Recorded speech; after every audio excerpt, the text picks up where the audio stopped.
evening. Can you hear me, Joe? Yes, ma'am. Hello. Good evening. This is the December 11th meeting of the Grosse Ile Township Public Services Commission. I'd like to call the meeting to order, and we'll start with the Pledge of Allegiance. All right. I pledge allegiance to the flag of the United States of America and to the republic for which it stands, one nation, under God, indivisible, with liberty and justice for all. Thank you. Next, we'll call the roll. Riley? Here. Kennedy? Here. Schmidtke? Present. Budney? Here. Nadu? Here. Wilder? Here. And Vanaz. Before we get started with our normal agenda, I'd like to make note that tonight we have a few changes on our board due to the last township election. We had a couple vacancies, and we have two new members to the Public Services Commission for the first time at their meeting tonight, David Nadu and Ron Wilder. I'd like to ask each to introduce themselves briefly, a little bit of history, what you've done in your background, and just take a minute and do that, Dave. Dave Nadu, I live on Canterbury. I've been a resident since 1983, so it'll be 30 years this spring. I drink the water, I drive on the roads, I flush my toilet, but I really think it's a commission that does some good for the community, and I look forward to it. I've served on a couple of commissions in the past, but neither one of which was of this magnitude. Very good. Thanks, Dave. We're glad to have you here. Ron? I'm Ron Wilder. I live on Hazelnut Court. I've been a resident of Grosse Ile for a little over 15 years now. Grew up in Southgate, so I'm a true downriver rat. Lived downriver all my life. And I'm looking forward to the experience of working on the committee. This is my first time experience for something of this nature, and I look forward to it. So there we go. Well, good, Ron. Thank you. Welcome to you, too. Jim Budney is recently elected to the Township Board of Trustees. Congratulations again, Jim, and thanks. We're glad to have you. Jim is going to be the liaison to our commission from the board. Well, I'm glad to have you serving with us. I'm glad to still be here. Jim brings a special talent. He loves to go to the wastewater plant. So. and also, we're very fortunate, Ted Vanaz, who's the Township Treasurer. Welcome, Ted. Ted has been a member of this, involved with Public Service Commission for 25, 28 years. He's been treasurer for 4 years now, and Ted's going to continue. He certainly has half the history, as does Les Schmidtke, about public services on the island in his head, and he's going to serve as an ex officio capacity. And in doing so, Ted would be able to participate in any of our discussion, and I hope you do, Ted, and counsel us, give us advice as we go forward with the many issues we're confronted with. And I'm really glad that you're continuing to hang around with us. Appreciate it. So with that, next I would entertain a motion to approve the agenda. I'm not aware of any changes. I don't know if staff is. No. If no one else has any changes, I'll entertain a motion to approve the agenda as distributed. So moved. Second.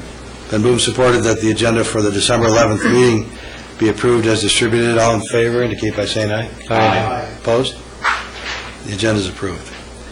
One other thing, since it's the beginning of our new operating year, as far as the political spectrum of the township is concerned, we have lost a vice chair and secretary through the last, the unfortunate death of Frank Kent and election of Wally Posias to the township board.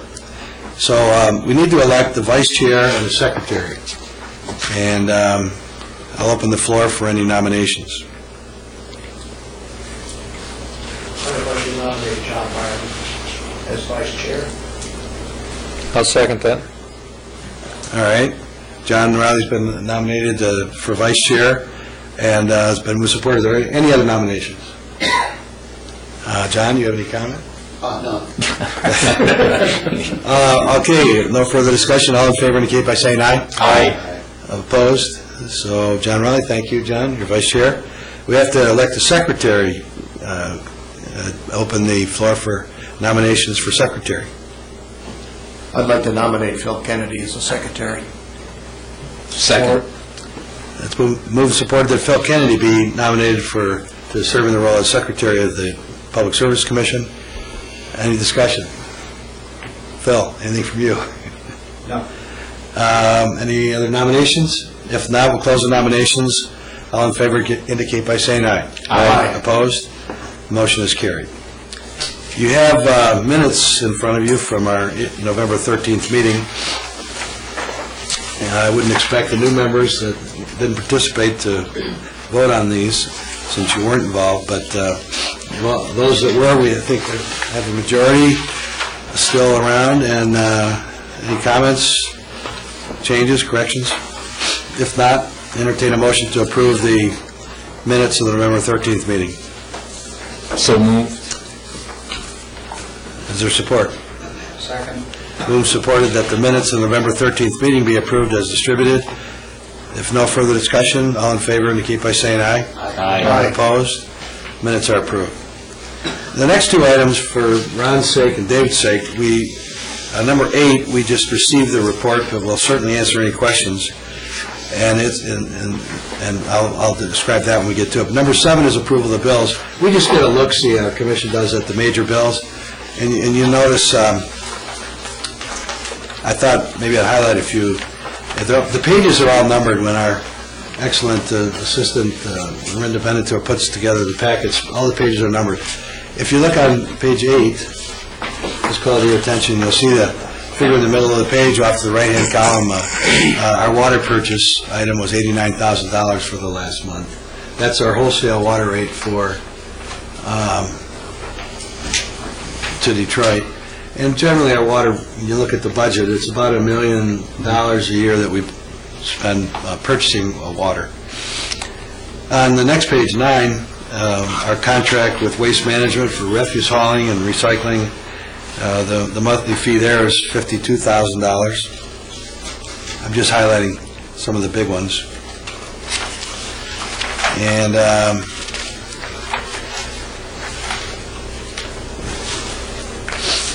next biggest item is really I found on page 13, and it's to Earth Tech and Joe Keefe, who's sitting in the audience. Joe works for Earth Tech. Joe is the manager of our wastewater plant. We have a contract with Earth Tech. They completely operate and maintain. What's that? United Water. United Water. Sorry. Well, Earth Tech was purchased 2 years ago by United Water. 2008. Well, why does it say Earth Tech on the form, Barry? You need to talk to Miss Ann. So someone should get up to date on her record keeping. Then I know that you'll get after her about that. Anyway, Miranda, you should call her about that. I will. And anyway,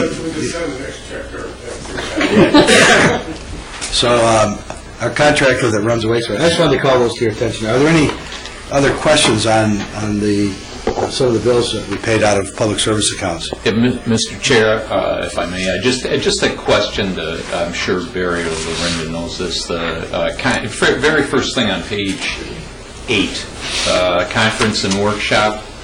I just wondered what that was. Yeah, that was the MERS conference that we attended in Grand Rapids. Oh, Well, MERS is the retirement system Yeah, for the 2 people employees. from our department went to that, myself and one of the secretaries. all right. Any other questions? So, gentlemen, feel free to ask any questions as time goes on about anything. The only question I have, and it kind of relates to item number 8, is what is our fiscal year? Is it July 1? No, it's April 1st to May 31st. Okay, thank you. No, March 30th. Oh, March April 1st. and May 31st. That's my So second. it's not a 13-month? It's It's a it's not a 12. 13-month. I'm sorry, April 1st to March 31st. Thank you. And that's pretty much true for all townships Okay. in the state. All right, so we've had a chance to look at the vouchers. If there are no further questions, I'll entertain a motion to approve the vouchers. So moved. I'll second it. All right, moved and supported that the vouchers be approved as vouchers number 13,118 to 13,127 found on pages 7 through 14 of your packet. Any further discussion? If not, I'll entertain a motion to, all in favor indicate by saying aye. Aye. All opposed? Motion passed. Number 8, we just normally review the statements of revenues and expenses, and again, what I always do when I look at these is just try to evaluate where we are in the fiscal year in terms of what percentages are displayed as being spent or not.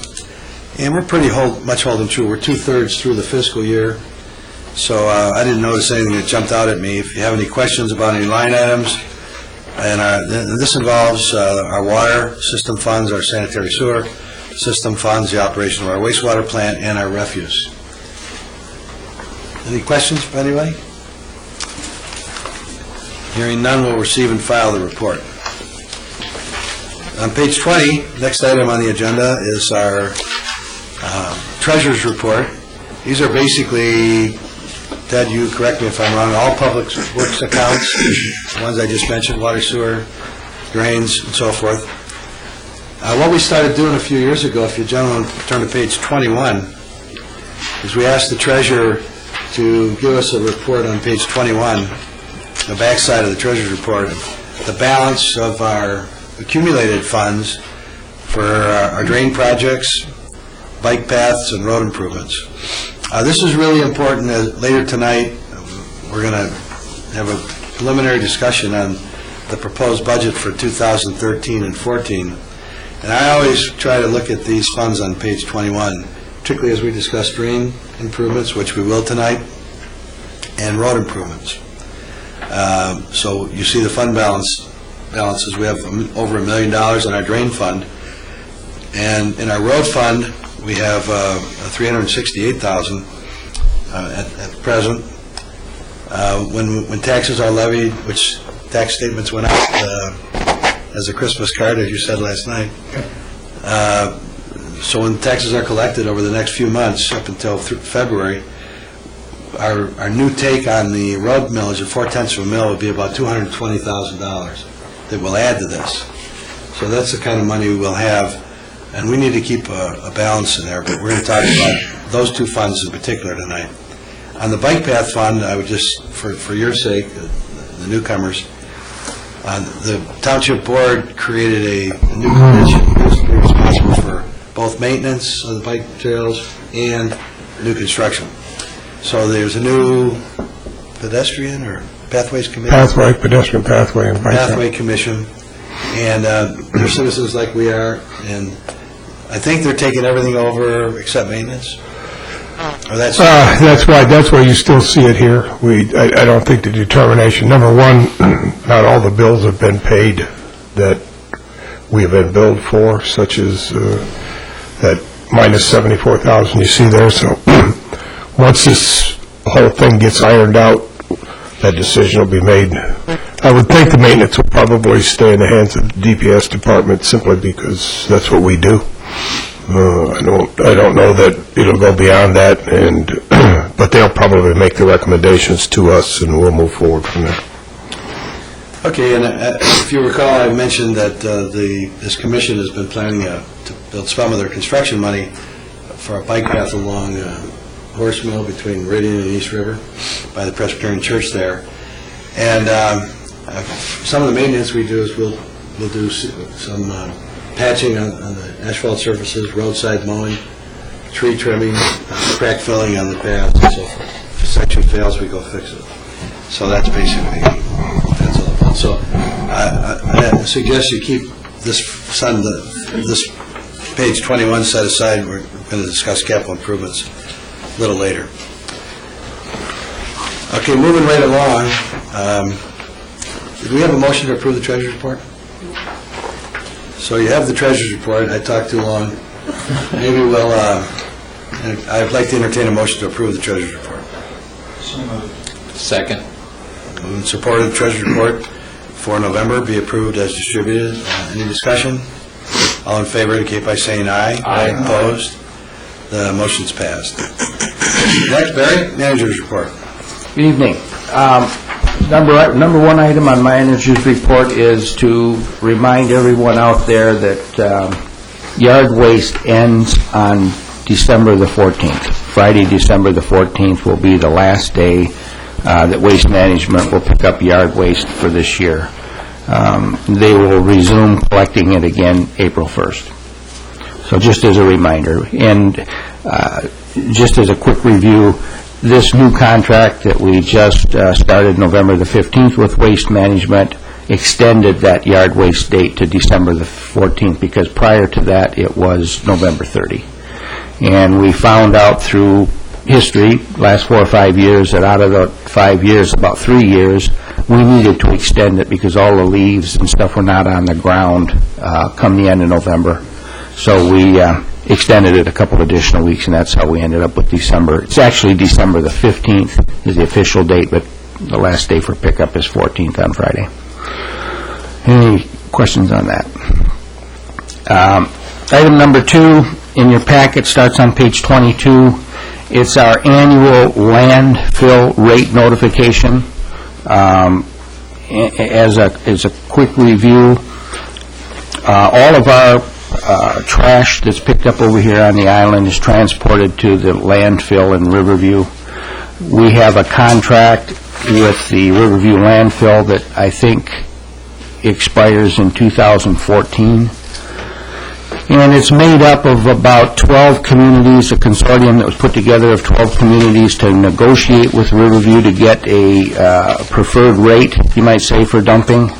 And so that contract is in effect for us for another couple of years, and at which time it probably will be renegotiated through the consortium. In the packet you'll see, and what it is every year, based on the current contract with Riverview, they're entitled to a CPI increase. And this year it was 3.3%. So if you look on page 24, it gives a breakdown. It shows the November 2011 rate at $18.80 per ton. If you multiply that times the 3.3%, the new rate was $19.42, and that's per ton dumped at the landfill. If you go to page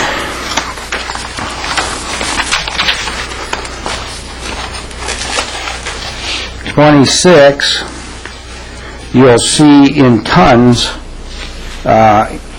across from Grosse Ile of what we actually disposed of per tonnage, 3,782.56 tons of material, of trash, actually was disposed of at Riverview.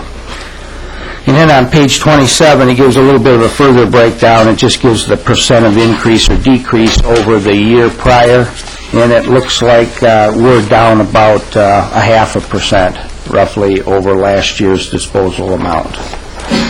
And if you look back, it's not in here, but if you look back for the last 3 or 4 or 5 years, it has been steadily going down. We have been actually disposing of less material every year. And a lot of that is made up of people doing additional recycle. There's a lot of recycling that takes place here on the island, and that accounts for, I think, some of the reduction. And then also, I believe, the economy has a little bit to do with it also. So right now, this year over last year, we're down about 0.5%. Does anyone have any questions on that?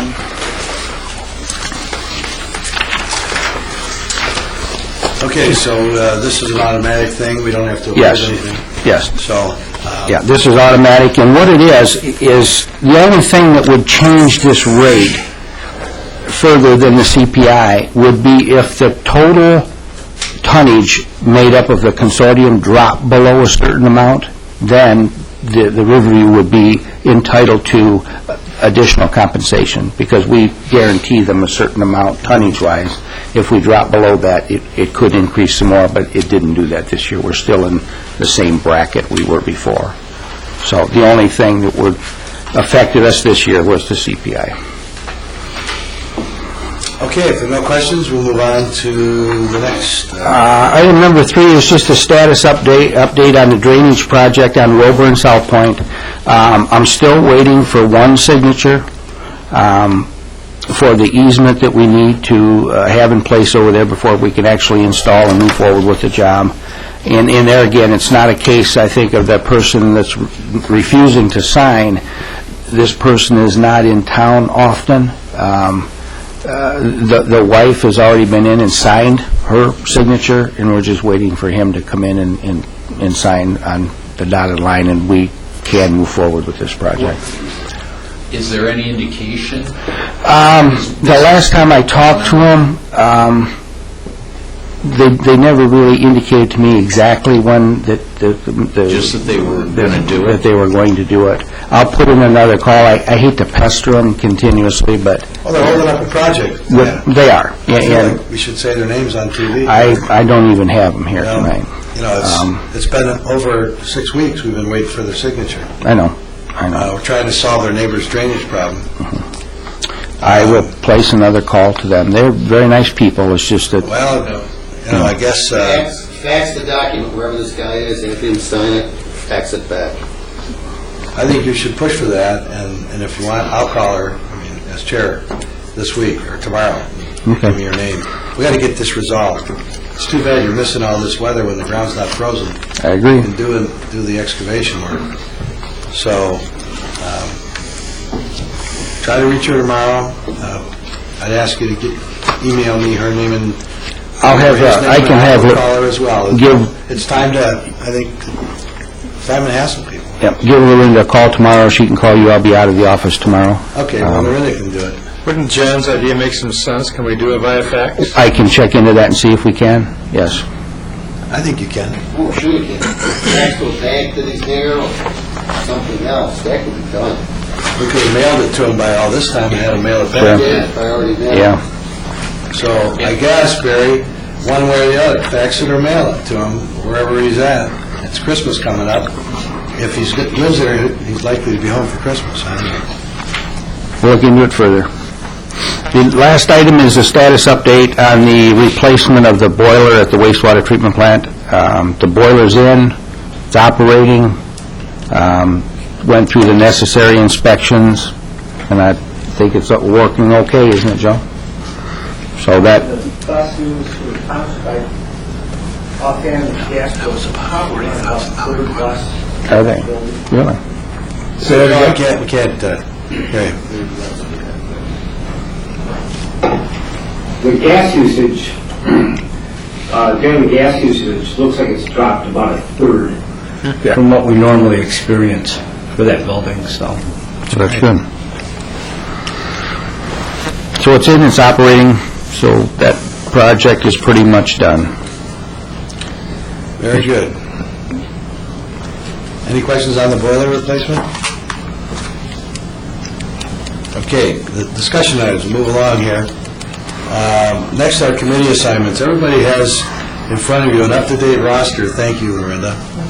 And if any one of you find anything that's incorrect on it, I'd ask you to just get a hold of Lorinda. She's bottom right hand, and correct your information, and she'll get a new one out. But it's been a long time since we've had one that's been up to date in terms of catching up with all of us with our changing. Lorinda keeps us up to date, but we haven't been up to date. At any rate, you know, in the past we've had four committees.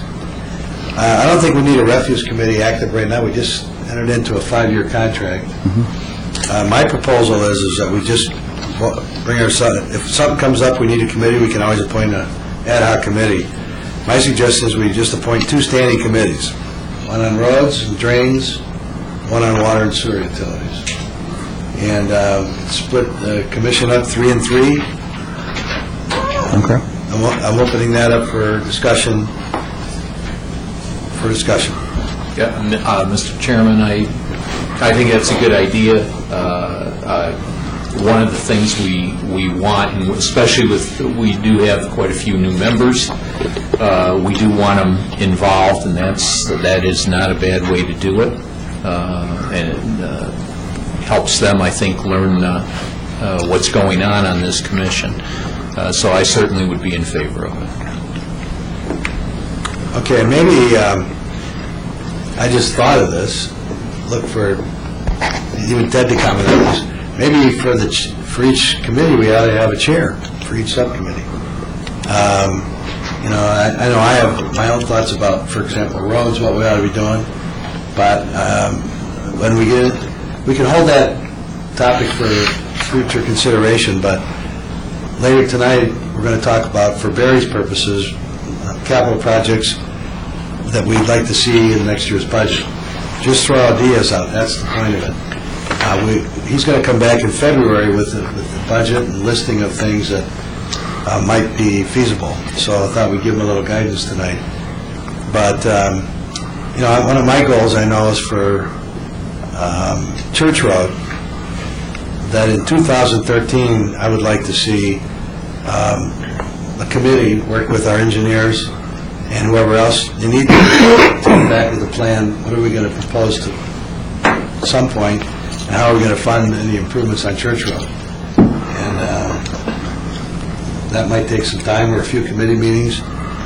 And then water and sewer, same thing, especially water, some of our water projects that we've delayed. So, at any rate, I guess we could go by raising hands of people. Let's start with the water and sewer. Les, I'd like you to be on the water sewer committee. Yeah, that's what I'm raising my hand. So who else would like to work with Les on the water sewer committee?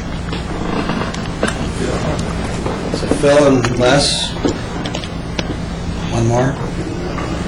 What's that? John? Okay. So this side. You're right. Water and sewer committee. Ted, you have a thought? Yes, I would think it'd be very important that Mr. Budney sit on that committee, because that water and sewer is going to involve some of the capital work that we're going to have to do at the wastewater treatment plant.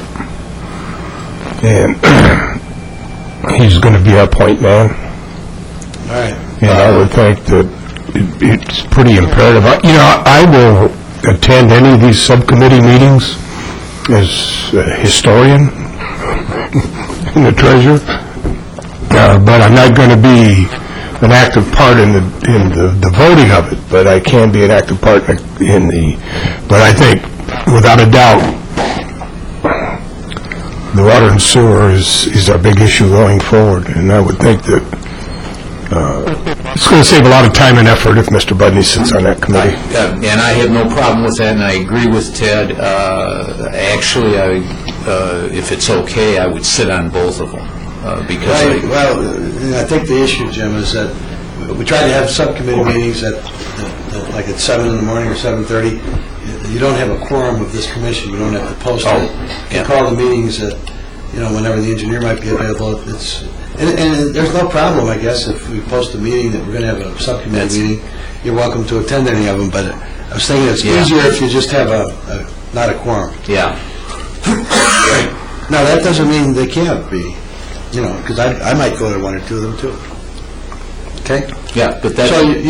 So the three members then would be, for the water sewer, yourself, Jim, John, and Les. Phil, would you go on the roads committee?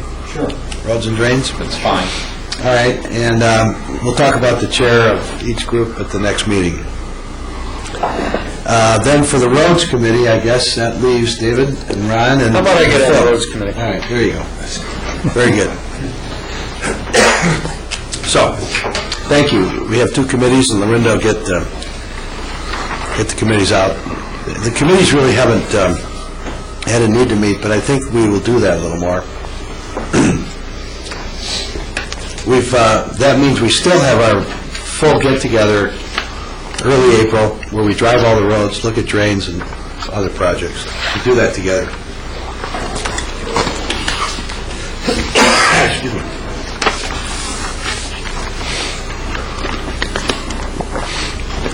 Well, okay, now we're beyond that. We're talking about capital budget items. And so what I've asked Barry to do, starting on page 31 and running to the next several pages, is we thought we'd discuss capital budget items tonight. As far as the township budget process, you get started right about now, but by January you're really into it. Right, Barry? Yes. Ted? And then February, you'll bring back to this commission your proposed operating budgets and capital budgets. A draft, yes. And that doesn't mean for capital, I mean, we can talk about wanting to do projects, it doesn't mean they're going to be funded this year. Absolutely. Correct? Correct. So what my proposal is, we talk about projects, and we'll have to figure out how we're going to fund some of them, some of the larger projects, if we're going to proceed with them, because it does involve for water and sewer, and bonding and so forth. As far as roads, excuse me, you'll see the apparent estimate of revenue we're going to have fully at the beginning of the fiscal year. April 1 is $380,000. Now, we won't spend all that. You see some of the normal expenditures we have. Dust control, that's up to it could run as high as $65,000. Wayne County winter maintenance, we reimburse Wayne County up to $40,000 a year. Roadside mowing is $25,000. We supplement the roadside mowing. And that if we used all the funds, we'd have $250,000 to spend. Actually, that does not. This amount of money does not include the anticipated revenue that we would get the next fiscal year, which would be another $200,000. So, assuming we were going to spend this amount of money, the $250,000, I think, if I recall, our project on East River at Stout and an Island, when we took bids on it, I think it was about $100,000 for the asphalt work. And I mention that because I've given you a memo. We never did get a meeting together with Wayne County. If you recall, we adopted that resolution. And when we adopted the resolution in October, we asked that they respond by December 1st. I finally got to speak to the new DPS director, Ron Agasinski. He's the new Wayne County engineer.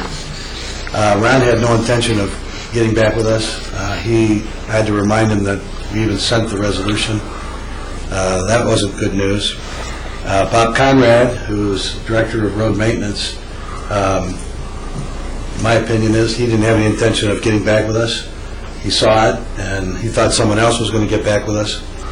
And basically, he said the summary of what I talked about here on East River is he's willing to work with us, but he won't commit any money until he sees how much money he's going to have as winter ends. His whole storyline was, I've only got so much money, and we'll see how we come out of the winter, how much we spend on winter maintenance, snow and ice removal, how many storms we have, how many roads fall apart throughout the county, and I'll do what I can to work with you. So that's basically what information this memo outlines. We were told, and the memo outlines this too, that as far as those projects, we have to go get a permit through the county permit division for what we want to do. So what I'd like to do is recommend tonight that the commission authorize staff to go through our engineering company, Raines Engineering, and file the permits for the work we were going to do on Stout and Island and get those projects out for permit. And get that process started. I don't want to drop our correspondence here, though. Since I met with, or talked about Conrad, I thought we should really put some pressure on him, because if you look at the Church Road, there's a lot of standing water in Church right now. Whatever drainage work they did, it didn't solve any problems. There's standing water at Stout and Island and East River. So I'd like to keep going with them, even though they won't have any answers right now, and keep putting the pressure on it. We want to move forward with improvements. Here, we've got a permit application in, and here's what we want to do, and here's what we'd like you to do. As I've driven the project time and again, between Stout and Island, there's not much distance, not over 1/8 of a mile. And if we do the intersection improvements, there'd be about 600-800 feet in between that would be left untouched. So it'd be nice if that could be resurfaced too, and I think we ought to push them for that. We ought to push them to rebuild that intersection at Church. So I think it's a topic we can discuss, but if we want to get it done this next summer, we got to keep the pressure on. So I'm opening it up for any other thoughts. Those are my thoughts. Mr. Chair, these are things that we've been talking about all year, and actually maybe even started the prior year, so I don't think we should, I think we should go forward with them. We don't want them to drop the ball on them or get behind on them. If that, certainly going for the permit would keep the thing going. I did have a question for you on the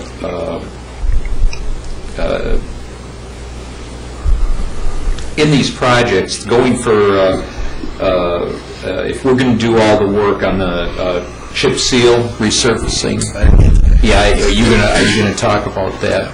Okay, I'll hold off on my question then about that. Well, on the chip seal, my thought was they say they're open to chip sealing. They said Conrad said he doesn't have any specs. We were told by Ken Cusal that he thought the county did have specs. I know Monroe County has specs, that they use it all the time. And Ted, I know you've seen some chip seal applications. Apparently there's even some improvements in the chip seal that Ohio's using. I don't know what it is. So they said they would use, that is, Wayne County said they'd follow the PennDOT specifications for it. And they indicated they'd be interested in seeing how it works as well. The one experience they did it on, they used it on some high-volume road that had traffic 10, 20 times the volume of anything we have. It didn't hold up, but they were talking instead of 3,000, 4,000 vehicles a day, 50,000 vehicles a day. Well, of course, it's a big difference. Monroe County, I understand, has had some successful chip sealing. What I would like to suggest is that the Roads Committee, and in this case it could even be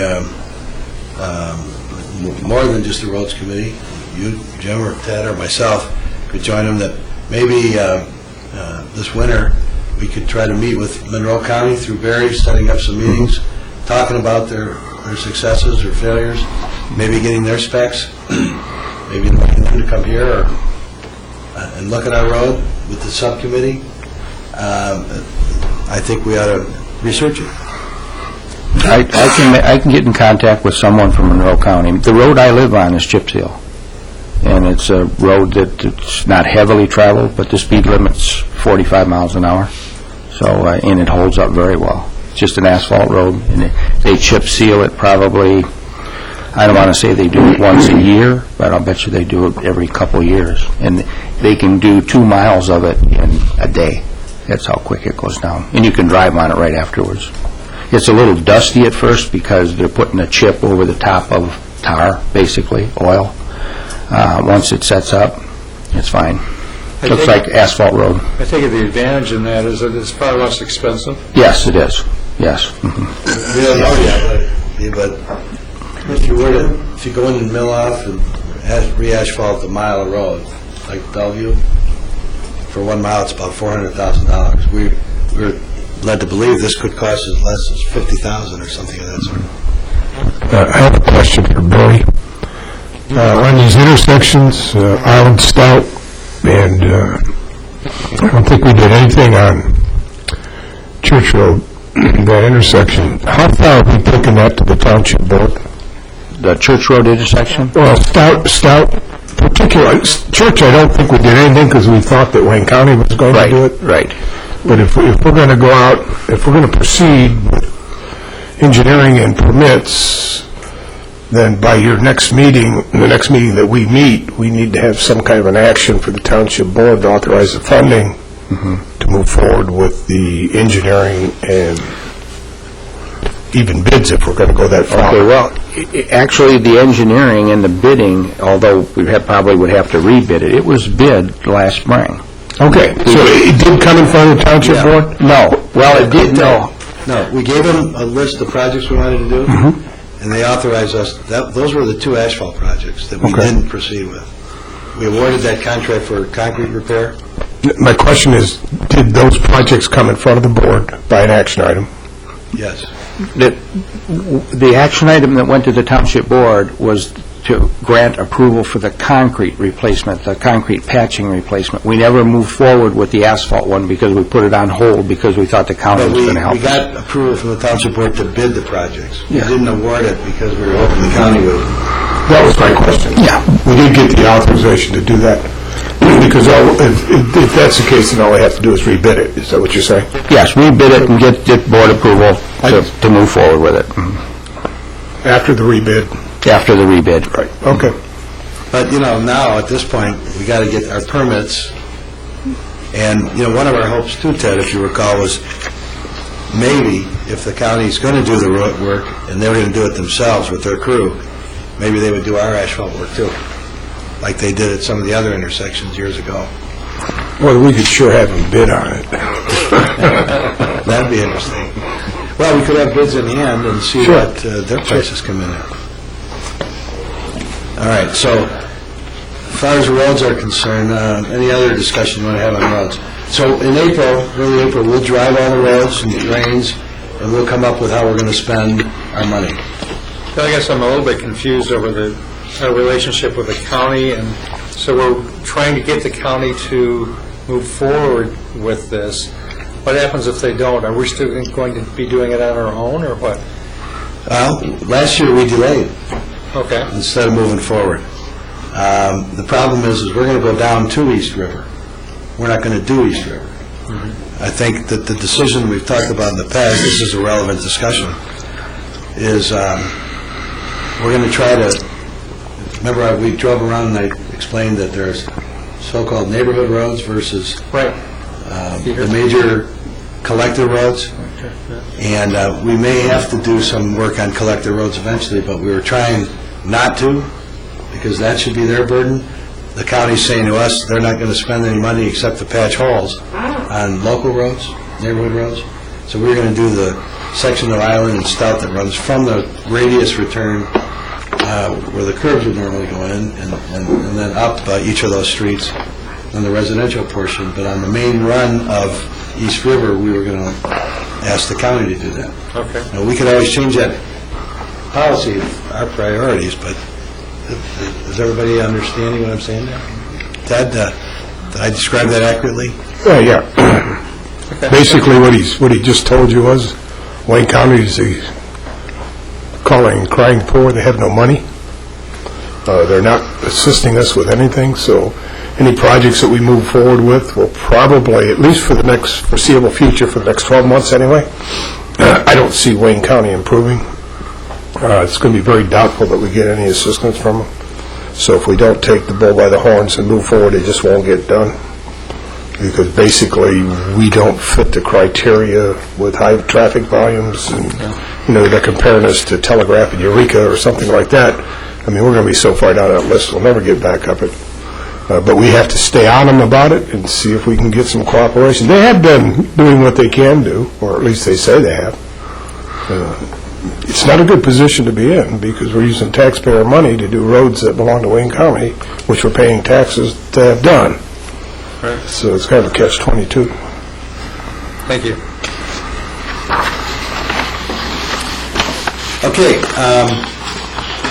so what do we need for, should we get a motion to request that the engineers file the two projects, and you can look them over? Yes. The plans for Stout and Island that we originally bid, now we have to go seek permits for them.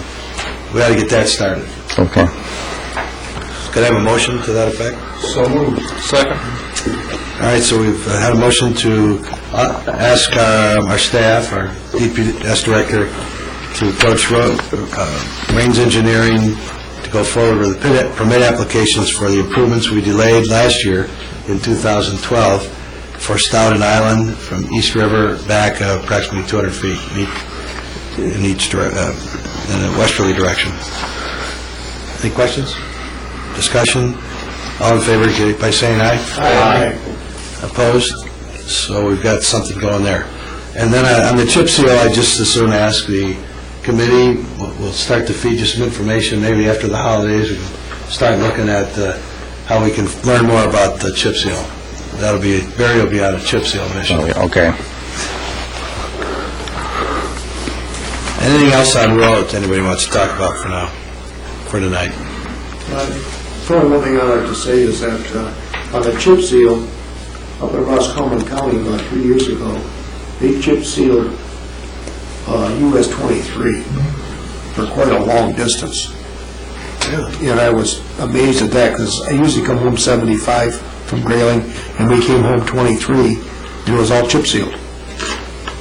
I was amazed at how much they chip sealed on that road. And I don't know if MDOT did it or Roscommon County. Wow.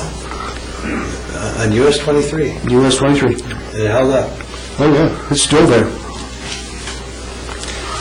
Okay. Be interesting. Next, page 33, we have a rough draft of a capital program for water. You'll notice that listed for 2013, we show a water main on East River from Ferry to Horse Mill. That's a 12-inch main. That's $1.5 million. One on Byromar between West River and Thoroughfare. That's $1.5 million. That's to replace the water lines there. We've talked about these over the years. And as far as sewer, Barry's proposing that we rebudget. We budgeted this year $500,000 to do mostly sewer investigation work to try to determine where our sources of stormwater are getting into the sanitary system when we have a storm. And I think I explained that to you. So these haven't changed over the years. They're still there. I know that, Ted, you have some concerns about the funding, some of the funding issues facing the township. These are particularly the water projects are major.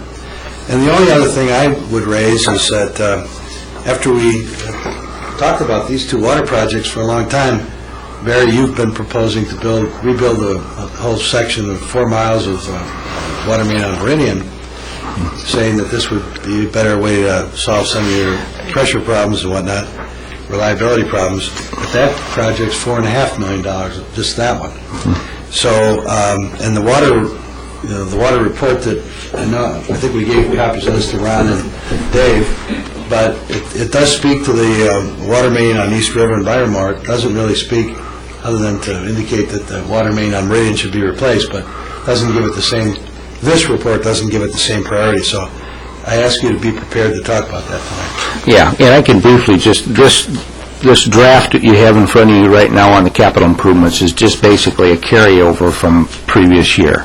And you're right. I had been talking to the commission recently about Meridian Road becoming a priority over East River Road. And the thought along those lines are, and still is, we're having more breaks now on Meridian than we are on East River. And as I mentioned earlier, when we have a break on East River Road, the water basically runs in the river. It's a small main, it's an old main, it's only a 6-inch, and it does need to be updated. Meridian, on the other hand, depending on where we have a break, we have to be real careful. We do flood yards, because depending on the location of the main and the location of the break, there are areas around there when something breaks, we flood people's yards up around their homes. And in some instances, it could become a liability issue for us, as well as the disruption in the traffic along Meridian Road. So it is an area, and we talked about it before, and we'll talk about it some more, but that's an area that I'd like to have the commission take a look at, and it may end up being a priority over East River Road. Okay. Mr. Chair, can I just make a couple of comments? This is a very tough process with budgeting capital improvements because of the pressure that the DEQ is putting on us for our sewer system. We know that at some point in time there's going to be a bullet. We don't know how big that bullet's going to be. We're currently bonded out on a $30 million project that became a $50 million project. Part of it was settled through litigation, as you know. I think that we currently have access to $3 million in bond money that we have not bonded out, that was approved by the Township Board last year. We approved $6 million in bonding. We bonded out $3 million of that, but basically that was to pay back what had been spent out of the DPS funds for the sewer project that was completed. Now, we should know, if we have any luck this year, in our water study, we should have some kind of a handle on what kind of budgeted dollars we're going to be looking at in the future, which would give us a better handle on what we can do in capital improvements, because we really have our hands tied on our ability to do capital improvements, which we need desperately. I mean, we need Meridian needs to be done, East River needs to be done, Livermore needs to be done. But you can't do it without money. And our ability to budget and fund right now is hanging out there with the DEQ sitting on our heads. So I think this will come much clearer, hopefully by July or August of this coming year, when we complete our water inflow study, so that we know basically how much we're going to have to spend on capital improvements to address their issues at the sewer plant. So until that time, I just don't know that the funds are there. If we're going to do Meridian, we need $4.5 million. If the DEQ mandates that we're going to be saddled with another $25 million bond issue to do what they say we need to do, we just don't have the ability to print funds, and we don't have the ability to put this community in any further debt. So I think this will be much clearer. I think, Bill, you've done what you need to do here. These are the projects that we've looked at. I believe that the sewer main repair, the $500,000, are the funds that we've set aside annually. That's correct. We spent, probably 200 of that? Probably. Maybe not that much. Not quite that much this year. 60,000 of that. Mm-hmm. I would suggest that you consider in the next budget, all of you guys, taking what's left in that funds committed to last year and roll it over on top of this $500,000, so that if we see a smoking gun out there, we'll have the funds to fix it, budgeted funds to fix it. Mm-hmm. We're not going to have enough to fix all the problems, but if we can get the DEQ off our backs for $1 million, it would be nice to have the funds available without having to bond. Then we can go back into our capital improvement project. Until that time, I just don't know how we're going to get there. And I know John went through this when he was the treasurer, all the upgrades that we had to do, and it becomes a real issue. We're sitting on $64 million worth of debt right now at the township, with 50 of that being the sewer project, and it's a tremendous burden on the township. Eventually will affect our ability to bond if we're not very careful going forward. And there's more millages than there used to be. Right. Other than bonding. Right. So that at some point starts to upset the balance of economic nature out here. We can't grow. I had a wonderful lunch with a good friend of mine. This guy's a very sharp, professional guy. And we looked at Grosse Ile. He's lived out here probably 40 years. And we talked about the dinosaur concept. And Grosse Ile is kind of like a dinosaur because we can't grow. We're surrounded by water. We have a residential tax base.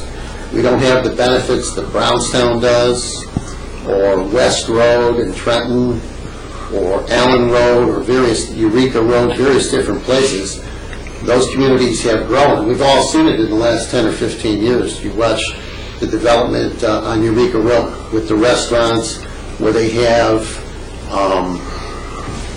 brought new businesses right on the road at the edges, where the plazas used to be all parking lots. So now you've got Panera Breads and places like that that are good growth. They're good businesses. and they provide value to the community. We can't do that here. So our hands are tied to some extent. We have a lot of open space. There's going to be no growth there. So we are kind of like an economic dinosaur. And that's why at some point, too much bonding, too much millage really would upset the economic balance. And that's the other thing you have to concern yourself with. If wishes were horses, everyone would ride, and we'd have a brand-new water and sewer system out here and different things. And we just can't do it all at one time, and never did. So there have been some improvements over the years, and to the extent we can do new improvements without bonding, which is a key, which then doesn't place additional burden on the tax rolls, it's very beneficial to the community. Everyone would like new things now. You can't always do it that way. I think the city of Detroit is learning that because they wanted to do it with cash flow now, and I think they're in more trouble than even we realize right now, which would affect our bonding. If something happens in the city, that's going to affect our bonding. So this balancing thing, there's no silver bullet, there's no perfect answer. The awareness factor is very important in commissions like this one. Thanks, John. Okay, well, thanks, John. Thanks, Ted. That's good. So I guess basically we can talk about these things, and we already got a list of them, so that's good. Well, Barry and I will be We don't going, have any answers for 6, 7, 8 months. Barry and I and Ann will be going over that budget, but I think it's important that we've already got the cost of that $500,000 in our water rates and our sewer rates, and I just don't think we need to let that slip, because I see within the next 12 months, I see a number. I don't know what that number's going to be, but within the next 12 months, we'll see a number. Then it's going to be, how do we address that number? Okay. And if we've got some adequate funding set aside for that, we might be able to do a lot with a little bit. And if we can't, then we're going to have to start. I don't know what the answer is. I wish I did, but I don't. I think I briefly explained that to you, gentlemen. Yes. Okay, well, that's good. Thanks, Ted, for that. Next, page 34 includes drainage projects. And Barry, that bottom one that's listed for $60,000, is that really South Point or Wilbur? Or Yeah, that is. I left it in there because what about Park Lane School? that's not in here. No. I assumed that the Wilbur South Point would be spent out of this year's budget, at least. If it moves forward, it will be, but I put it in there just in case it wasn't. But we will add the Park Lane Elementary School to the list. You do have that budgeted for this year, right? Well, yes, that's in So the that could current. be a rollover. Yes, Right. that's in the current budget. What are the asterisks for? I think that's because all these showed up in this year. Yeah, didn't they? the budgeted, the line at the top that says budgeted amounts has an asterisk by it, and all of these items below that are budgeted in this year's budget. In this year's budget? Yes, current budget. And there's a good chance that they won't be spent. Yes. Well, what is the first item? The storm system and PDS. What is that? That's an MS4 permit that we have to deal with the MDEQ on yearly, the stormwater issue. And that's kind of ongoing. It's permitted, it's reviewed, we have to file reports every year.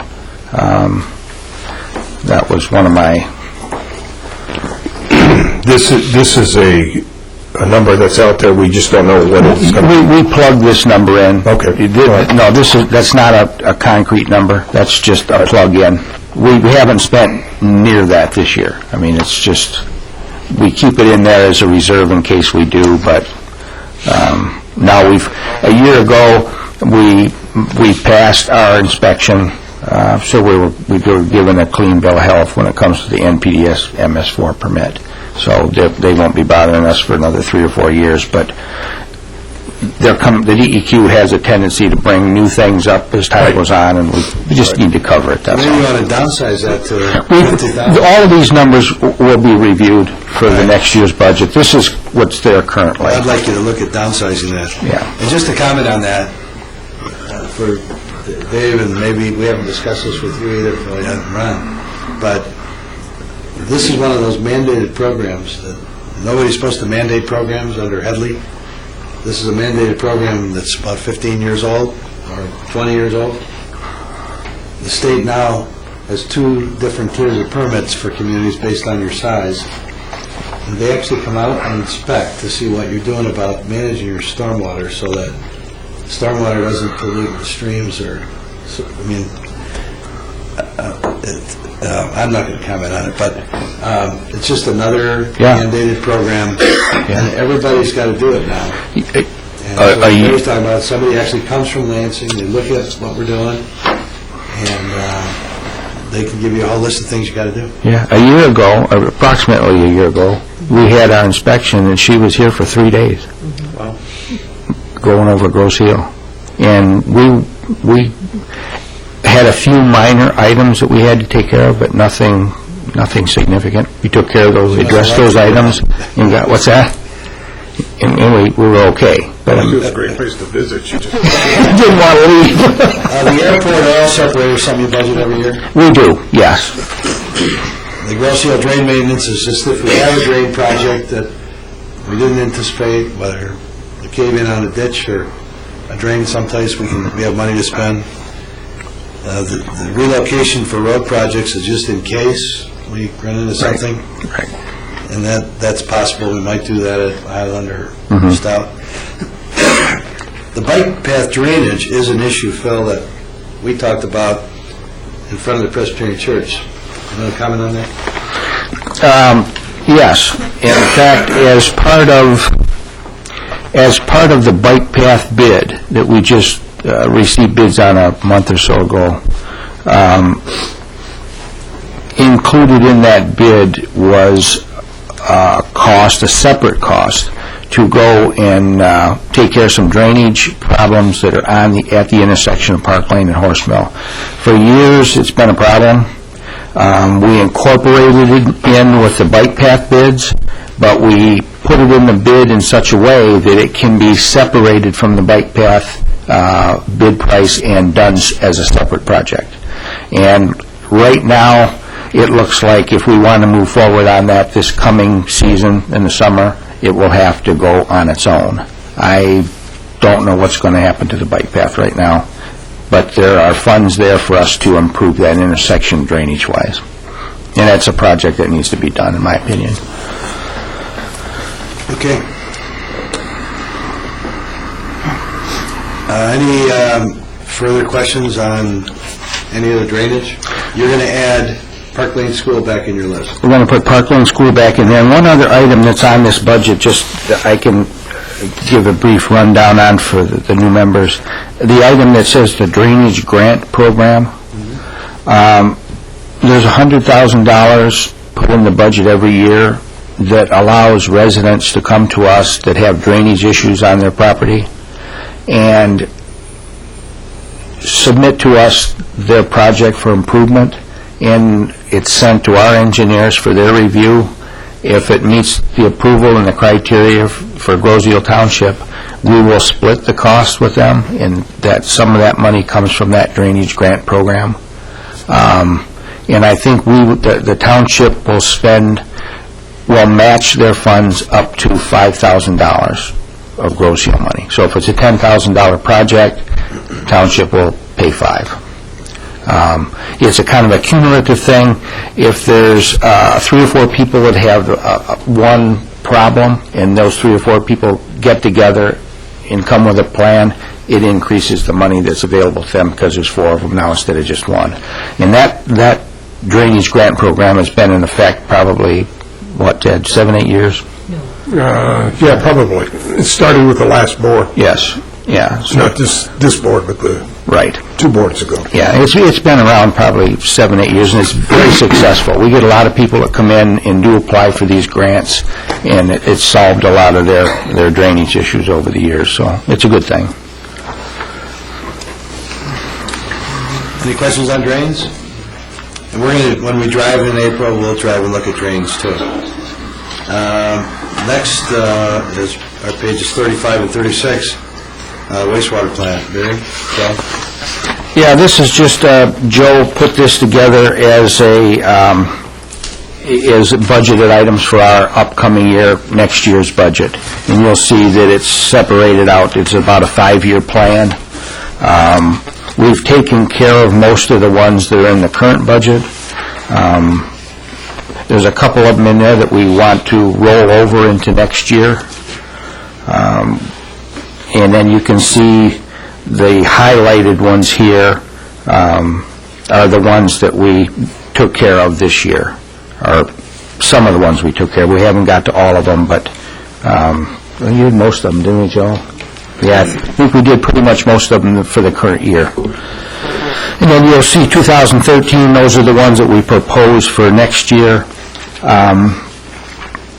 One of the ones I'm going to be bringing to the commission for discussion is we have 5 lift stations around the island that rely on electricity for pumping. And when we have power failures right now, we have to take portable generators over and set them up to run these pumps. We would like to replace those portable generators with stationary generators. So they come on automatically when the power goes out, and they run basically by themselves. We had 2 or 3 of them in this year's budget. 2. We had 2 in this year's budget, but my recommendation, rather than just bid 2, I think we should roll this over into next year and bid them all at the same time, so we can go with one generator manufacturer for the entire package, so we don't have a mismatch of equipment out there. I think we'll get a better price by bidding them together. So that's one of the reasons why we didn't do that project. We're going to discuss it for next year's budget. Where is that in this list? Is that on the second page? With the purple. Okay. Yeah. That's the $24,000 item? About 12,000 apiece, is that what you're guesstimating? What's that? Okay. And these would be natural gas? These were, actually, they said natural gas ones are cheaper. Right. And these are, I got this from talking with Cummins Bridgeway. And these numbers, those are budget numbers that they gave me. Budget numbers included installation and hooking to the gas line? Or? Joe, why don't you go up to the mic? So Ted's question was, are they about 12,000 apiece? Yes. So I'm looking at the purple box next to that item, Barry. Yeah, that was... That's 60,000. Yeah, because the 24 Wouldn't be spent. isn't spent. and the 5 of them would be roughly the $60,000. So it would be, if we rolled the 24 over, we'd reduce that 60 by 24,000. No, we would. Yeah. No, 5 times 12 is 60, so if we had 5 at 12,000 apiece, we still need the $60,000. Right, but you're going to roll 24,000 over Yes, this year's budget. we'll roll 24 over into the, yes. Right. Okay.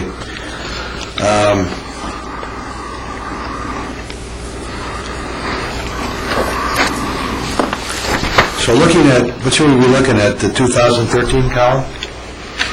Yes, pretty much. The laboratory bench, cabinetry, and the lab? Yes. And then I see plant lighting upgrade, $75,000. If you were to go down into our primary clarifier room, all the lights are falling apart. There's 75 that are fitting That's that? just You guessed? a guess based on when those lights were replaced. And Explosion proof? Or? should they be? They should be, but not everything else in there is. Right, right. Well, Joe, I guess I would ask you to get some prices on it. Okay. Because when we come back in February, it'd be nice to have some prices, Okay. not just speculation. You can get some bids on that. I got some quotes. And That's what I'm talking I about. see you've got that garage in here still. We've delayed, Barry, that Yes. garage? Okay. We still are in need of storage space over there at the treatment plant. And bear in mind, these numbers that we're looking at here right now for 2013, those are just proposed. I mean, they're estimates at this time. I know. All right. But I think by February, we should be tied down what you really want to do. These are probably what you really want to do. But, I mean, we probably need to do a walkthrough or something. Okay. I know we've delayed the garage. I see you have a sledge grinder. Is that, let's see, the one that we have is wearing out, right?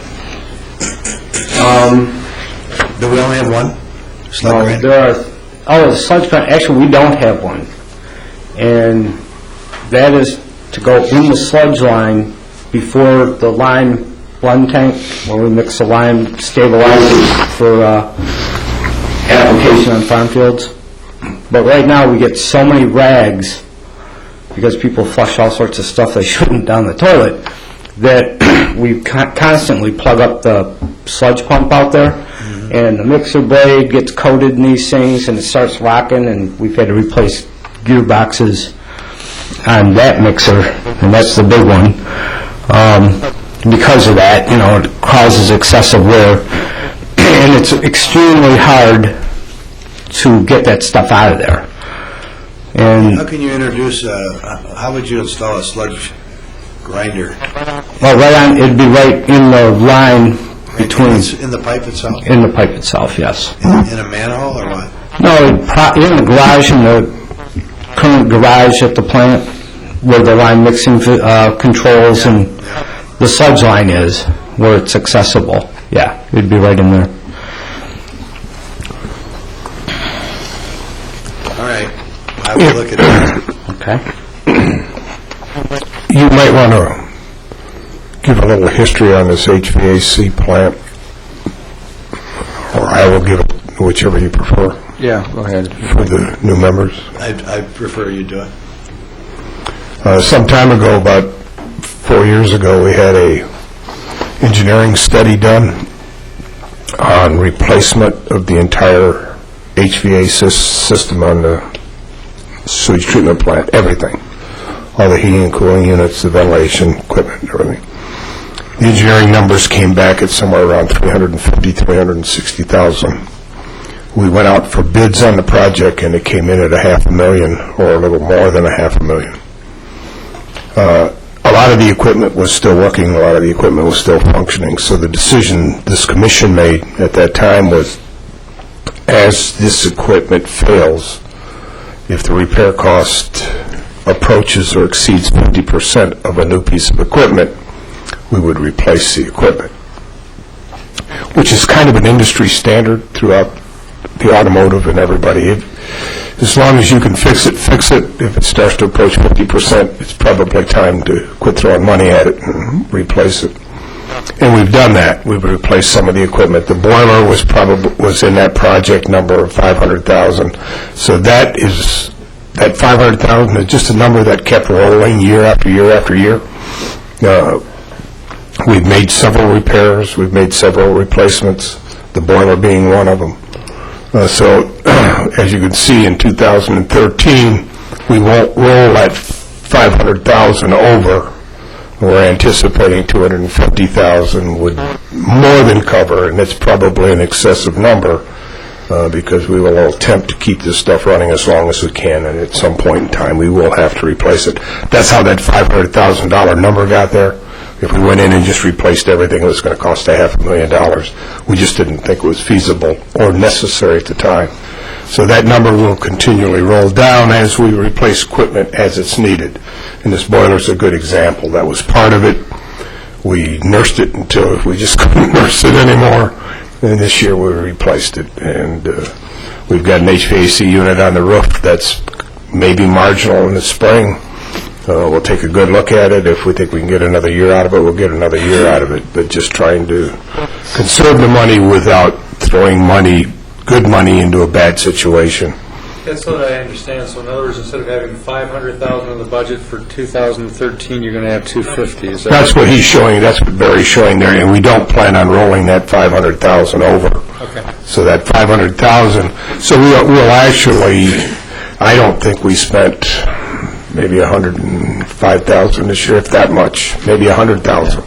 So that 500,000 will roll back into the reducing of the operating costs of the DPS department for this year. We have traditionally, going back to my whole tenure, our budget was kind of a wish list.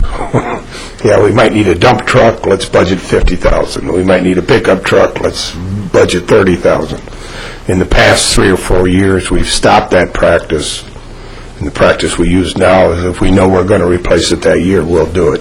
This is kind of a carryover from about 5 years ago. So, and it's the last time you'll see that number of that size. It'll get more realistic as we roll along. All of these numbers are factored into they're important because they're factored into the sewer rate. Pratt Moran delivers a sewer rate list for us, water and sewer rate list, with what we budgeted, and says this is what you have to charge for your water and sewer to meet your budgeted items. So it's important that we get these as close to accurate as possible so we can maintain, so we're not driving off the island to use the bathroom at Marathon because we can't afford to flush our toilet. We need to get that number down. So that's why we're doing it the way we're doing it now. Just a little history. I'll be your official historian. No, that's good, and each year the sewer budget has to transfer to a capital reserve replacement fund in the wastewater budget. Is it 106,000? I think it's about 105,000. 105. That was a program that was started when Mr. Riley was involved in taking the plan over, actually before him, right? So we have, and I don't know what the sum is now, but we have in the wastewater capital reserve for repairs and whatnot, well over $1 million, correct, Ted? Yes. That we can spend for these kind of things. It's not that money hasn't been accumulated. You know, the plant is 40 years old. Yeah, all that. And as Joe has said to us many times, when I've learned, Joe, when you have that high humidity operation at a wastewater plant, everything's continuously in a high humid state, and water all the time, things deteriorate. And when you go on your tour, you'll see that. I suggest you schedule a tour before it gets too darn cold. Anyway. Basically, if those funds were set aside when we took the wastewater treatment plant over from Wayne County, in the event of a catastrophic event, and we needed funds, because we could have a catastrophic event at that sewer plant that could very, very easily exceed $1 million in cost. And without the access to quick funds, and that's basically what those funds are for. And then when we terminated the agreement, we paid off the Wayne County for the sewer plant. It was this commission's decision to continue setting that money aside so that we always had that capital reserve there in the event of a catastrophic failure, because nothing in that plan is cheap. Joe? That replacement fund was actually dictated by the grants from EPA when the plant was built in the 70s. But Wayne County never accounted for the funds until we took it over, and that was, so the money's been, that we It's had already is accumulated. We didn't get the funds that they had already collected. Right. But we did start the fund at that point. Which was 1986, right? 87. 87. Yeah. That's when we took the plant over? Yes. And how old's the plant? 1966, the original, So it's 50-some years old. almost 50, Yeah. Wow. almost 60. it's 46. 66, yeah. That's 46 years old. Yeah. Yeah. Wow. Almost as old as the window. That was cruel. I meant to say the other thing. Where's that? Okay, any further discussion on the wastewater plant for tonight? This is a good primer. I think that, I want to see if Barry has anything to add on the capital budget items, but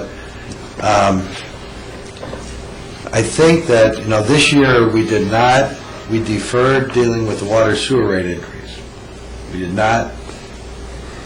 We got about a 10% increase from Detroit, 10.3. and we absorbed it for now. Yes. We thought we could because we were on hold for some things.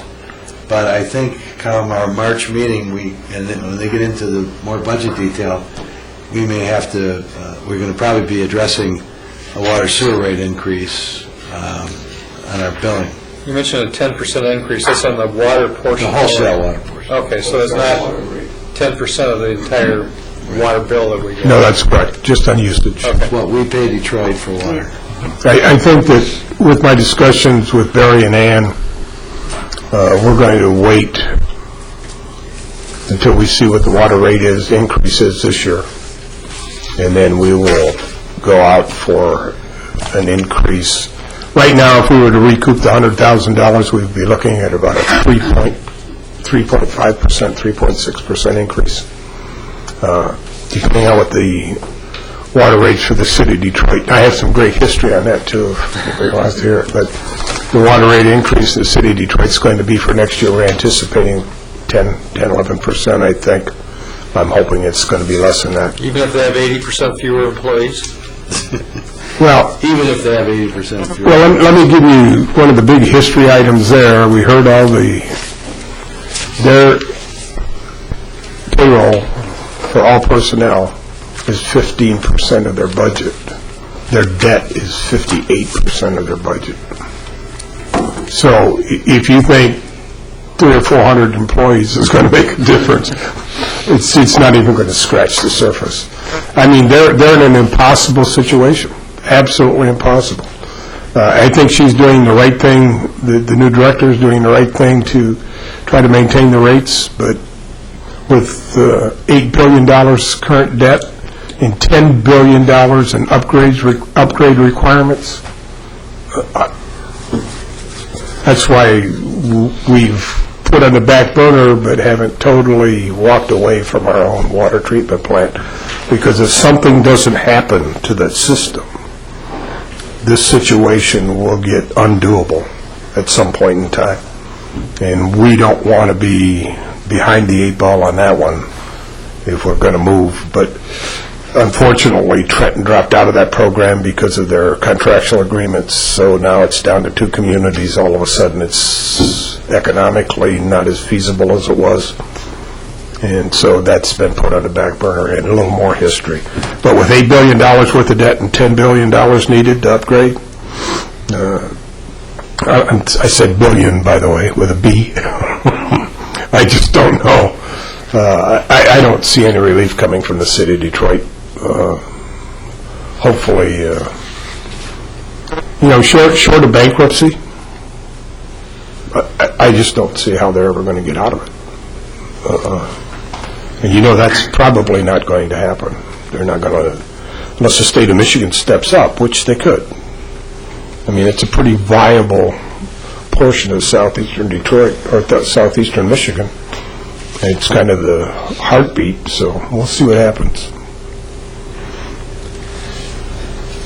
Yeah, and I thought it was ironic. It's been in the news a little bit lately, but if you remember a year and a half ago on the east side off Groesbeck, I think it was in Clinton Township, there was that major, was it a water break or sewer break?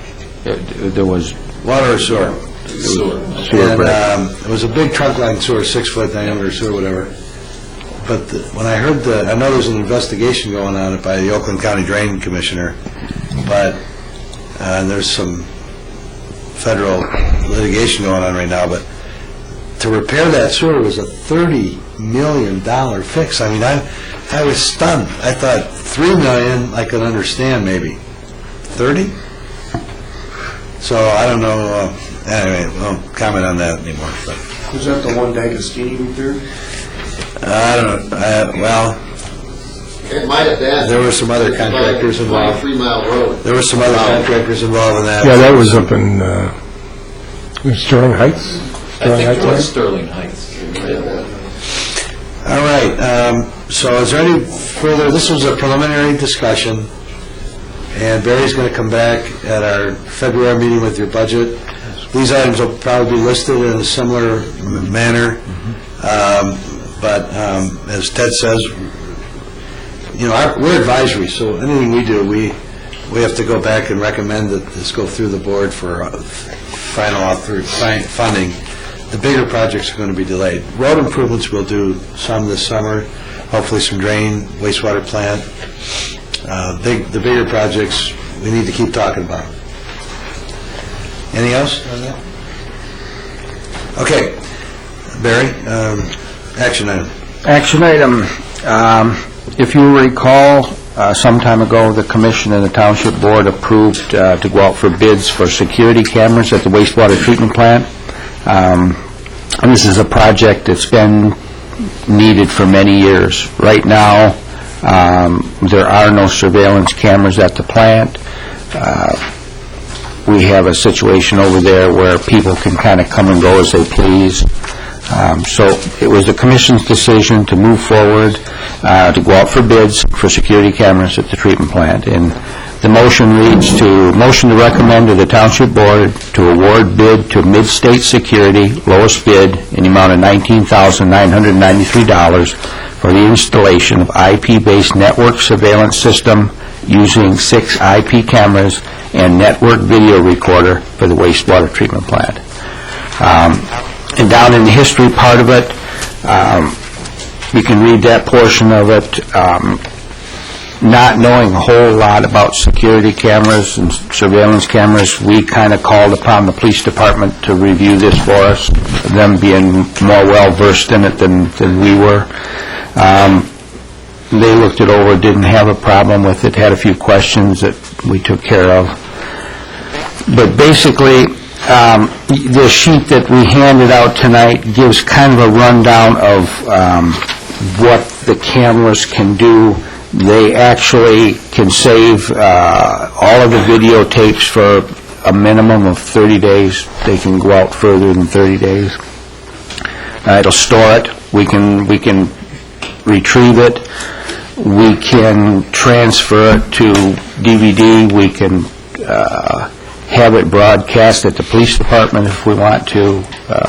These cameras, we can pick them up on our computers here at Township Hall. So it's a pretty well-rounded package. In your packet, you'll see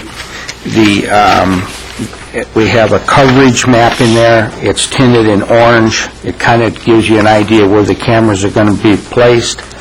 And as you can tell, all of the road frontage is going to be under surveillance. There's going to be 6 exterior cameras and 2 interior. There are going to be 2 of them in your building, in the lab building, for indoor security purposes, but it pretty much covers everything on the outside. They're day-night cameras. They can pick up just about anything that moves out there. So I think it's a pretty good system, and it seems like you can see we got 2 bids. Both bids were close to each other. They were basically a couple $1,000s apart. Talked to Mid-States several times, and they seem to be the best equipped to move forward with the job. So, any questions from the commission? Questions? Well, storage.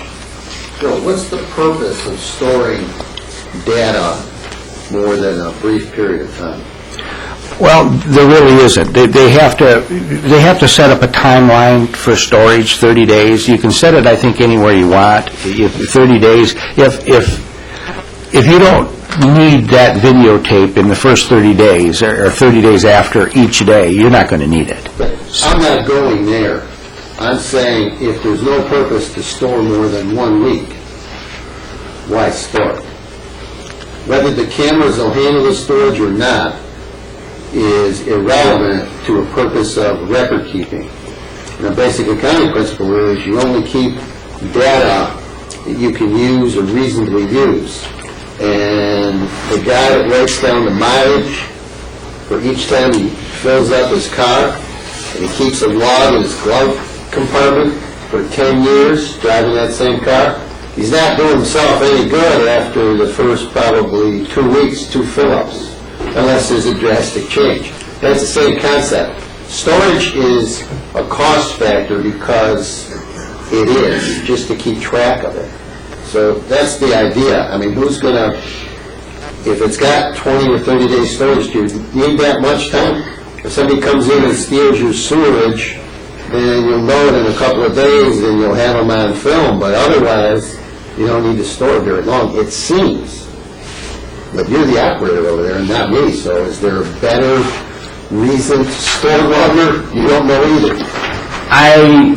This is not my area of expertise, and that's what they came up with. I think I do believe it's video quality determines your level of storage. Oh, right, for time frames, I'm talking about usage, though. Oh, no, we probably would, A week? well, even 30 days could sometimes work out if all of a sudden a tool comes up missing, and that happens. and we have contractors in there all the time. But we won't know. We don't inventory, the bearing puller every day. Let's suppose that your torque wrench is missing, and they cost, special torque wrench, it's $500. And so you got 30 days worth of movies to review, and I guess it's 24-hour stuff, so 30 days, 24 hours, figure out what the hours are, it's almost 750 hours. So you put $1 million down to watch the movies for 750 hours, looking for a torque wrench. You go buy a new one and it's expendable product. Of course, the better, I think John raised on this, probably, the issue is we're looking at a possible trespass or break-in, right? Yes. And then see, those will be spotted rather quickly, a break-in in the building. And then you could go back and look at the tape. And then you go back and look at the tape. The only thing, when you're asking 30 days, I don't know where that number came from. I don't know. The machinery will handle 30 days. That's where the number came from. That's the concept of the tail wagging the dog. Because if you don't know something happened, it's kind of a catch-22, but it's a Yossarian catch-22 where we're not crazy because we know we're crazy. So we're not putting a guy on a box to watch a week's worth of tape if we don't know something's missing, if we don't have any otherwise reason to look at it, because that's a cost factor. So just to have that dead storage there is ridiculous. It's like filling a gas tank in a car and parking it someplace and never using it. Okay. If you just keep running it over and over again, it's not the biggest thing good at all. As far as the 30 days, from a cost factor, I don't think it actually costs us anything, only if we need to go back and review it. And that's the other part of it. See, if we're going to start doing stuff like that, if you're going to put 30 days up, and that scanning system is supposed to put you on notice, what we're looking at is if there's a break-in, or if there's some major infiltration into the perimeter area, the inside area. I think that's what you're looking for. And that would be readily noticed to some extent, I would think, within a week or less. If you, and then somebody's got to make some decision at the end of the week, are we going to keep this film or we're not? And it's digitized or whatever. And then you say, no, we're not. Bing, you scratch it, you start again. Every Monday you scratch it and start again, because if you just start building this system that has a lot of review process to it, eventually you're going to have to look at it. And the bigger the library, the less beneficial it is. That's my point. On the front end, you kind of you cut your damages quickly if you're going to survey and keep data. You keep it for a week and you get rid of it. It says no break-ins at the end of the week, and we get rid of it. Because if you keep on keeping stuff like that, all of a sudden, because that machine has 30-day capability, it's running us. That's the only reason why we're keeping it for 30 days. And we shouldn't be. We should have management decisions up front. That's just great if that thing holds all kinds of data. But if we really don't need it, for purposes of operating a sewer treatment plant, then we should store a limited amount and then delete it and start again. And there's going to be a little cost there because somebody's going to have to make that decision. Now, practically, everybody can forget about it and just let it recycle every 30 days. Then the system's almost becoming worthless because nobody's utilizing the product ever for quality control or any other purpose. I mean, so that thing is going to be time demanding and manpower demanding to some extent. And we're not looking to add any additional burdens to you. But from a break-in standpoint, I can see where that's great. Or if you have some contractors that are coming in there, doing a job for, let's say, 10 days, because now we have to fluctuate to be a little more. We got to look at it for 10 days. We want to watch these guys for 10 days, make sure they don't drive off with our pickup truck or something, which is a ridiculous example. Right. But, okay, that makes sense to expand a little bit, but you just don't want to keep this stuff just for the heck of it, because it becomes actually a worthless product. If you're never reviewing it, then your visual inspection of a break-in is what you're relying on anyways, and the cameras are back up to your visual inspection, and if so, then just keep the time frame narrower, that's all. And you can decide that, or we can. Our primary focus is security right now. Right. So if you're, I don't know exactly what you're saying, John. Well, I got a question. Where do they store this on? Is it on a tape, on a CD? I think it's on, it's probably flash drive. Yeah, it's on a flash drive. Yeah, and it probably works. It'll store 30 days or more, whatever you want to set it at, and then after it stores 30 days, it'll probably kick the 30th day out when it adds a new one on the front. And I don't think there's much maintenance to it. I mean, yeah, memory is so cheap that... And I would assume also it's calibrated so that if you had a break-in or an entry someplace you thought, you could go back and look 24 hours, 24 hours, past 48 hours or something. Yeah, like I say, they're night vision cameras, for night view. I mean, these cameras do a heck of a job What today. I'm saying, they're calibrated so you Yes. can look at a certain day. Okay. Is there alarm on this? Or do you have alarm on the plant? No, Is there going to be an alarm with this? not at this time. You're talking about a burglar alarm, right? Right. I mean, if somebody pries the gate open, okay, we got a picture of the guy, and he's walking off with a generator or a pump. Okay, we see this person, there goes the pump out the gate. Cops ride by 4 hours later and says, oh, the gate's open. Right. Well, I think that to me, the security gate isn't just somebody stealing as much as it is we don't want anybody to break in and tamper with the operation. And, I mean, the stealing is a component of that, but there's a lot of hazards there. There's a lot of things people could do. That was they were intending to be. I mean, I wouldn't spend the money if it was just we could set up a burglar alarm. But they can always hop the fence. That's the problem. And crawl under the gate, they can be. I've got two questions about the whole situation. Looking at the map of how these cameras are going to view things, they're not going to tell you anything about what's going on inside. You're not going to know. I mean, if you see two contractors come in and two contractors leave, you have no idea whether those two or any other person that's been in and out of there for the last 30 days is the one with the torque wrench. Because there's nothing inside. You're not seeing anything there. But there's not, it's not like we have contractors in there. I mean, well, the past month we had somebody in there, but we usually don't. Who is going in and who is going out. The other thing we're not seeing with this is, with no alarms, there is no notification of a break-in. Everything's going to be done after the fact. You'll have to discover a break-in and then say, well, let's go see who did it, let's look at the tapes.